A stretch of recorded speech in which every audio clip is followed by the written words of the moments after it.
Petite histoire chrétienne, l'oiseau au beau plumage rencontre son créateur. Un oiseau qui avait un très beau plumage avait coutume de se balader au bord de la mer car son habitation était dans un arbre situé près de la plage. Cet oiseau était très beau et il faisait l'admiration de ses congénères.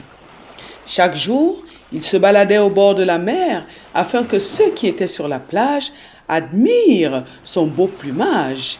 Il faisait très attention à l'eau car il ne voulait pas être mouillé et ne voulait pas ternir son aspect. Le bel oiseau était habitué aux compliments et sans le savoir, son ego était devenu très très gros. Il ne voyait que sa beauté et petit à petit, il était devenu obsédé par son image.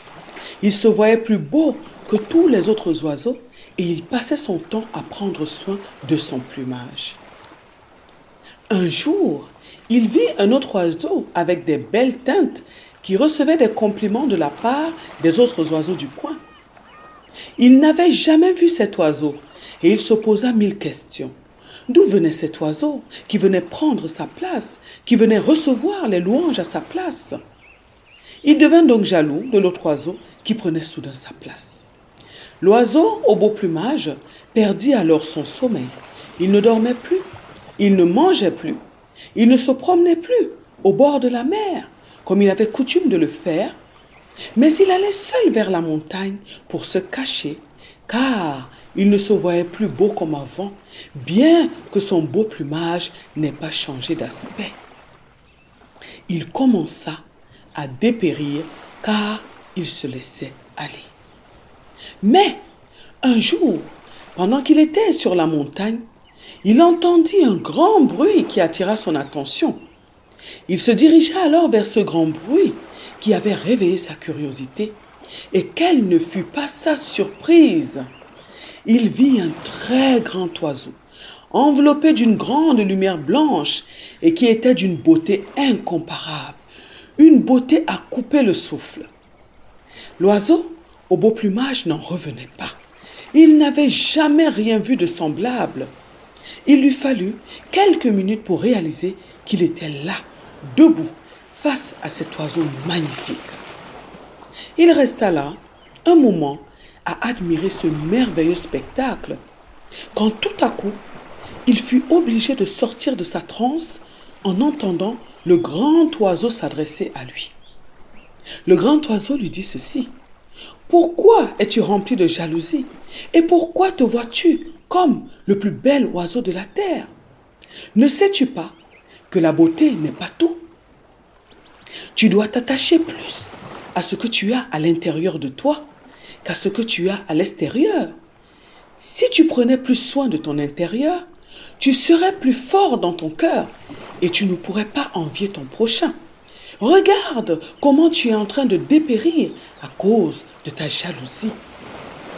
Tu trouveras toujours un oiseau meilleur que toi sur la terre. C'est pourquoi tu dois rechercher ta particularité et non te comparer aux autres. » L'oiseau au beau plumage écouta ces belles paroles et il comprit son erreur. Mais il se demandait qui était ce grand oiseau magnifique. Alors, d'une voix timide, il demanda au grand oiseau: « Puis-je vous demander qui vous êtes? » Le grand oiseau le regarda et répondit: « Je suis le créateur de toutes choses, l'alpha et l'oméga, le commencement et la fin. » L'oiseau au beau plumage sentit alors une grande paix l'envahir. Il venait de trouver ce qu'il cherchait depuis longtemps, la paix. Il croyait que sa beauté était ce qui allait lui apporter cette paix, au travers des compliments de ses semblables. Mais il venait de comprendre que sa paix venait de la présence de son Créateur.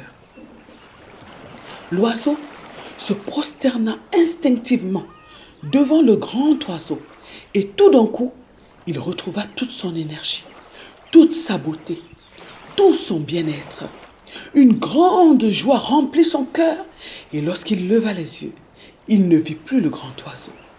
À sa place, il trouva un petit livre sur lequel était écrit la Sainte Bible.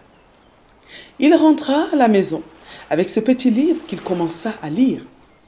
En lisant ce livre, il apprit à connaître son Créateur et à se connaître lui-même. Depuis ce temps, il fut l'oiseau le plus heureux du coin. Les autres oiseaux l'admiraient, non plus pour son beau plumage, mais plus pour sa belle personnalité. Quelle est la morale de cette histoire? La morale de cette histoire est que nous devons prendre soin de notre être entier, mais plus prendre soin de notre être intérieur. Nous aurons toujours une personne qui sera meilleure que nous, plus belle, plus intelligente que nous. Ce que nous devons travailler, c'est notre différence. Ainsi, nous n'allons pas envier les autres, car Dieu a donné à chaque être humain sa particularité. C'est d'ailleurs ce qui fait de notre Dieu un être supérieur, un être exceptionnel. L'oiseau au beau plumage a compris que la paix vient de Dieu et non de ce que nous possédons, non de ce que nous avons. En nous attachant à Dieu, nous devenons la meilleure version de nous-mêmes et nous attirons les personnes qui recherchent ce que Dieu a mis en nous de rare. Que Dieu nous bénisse.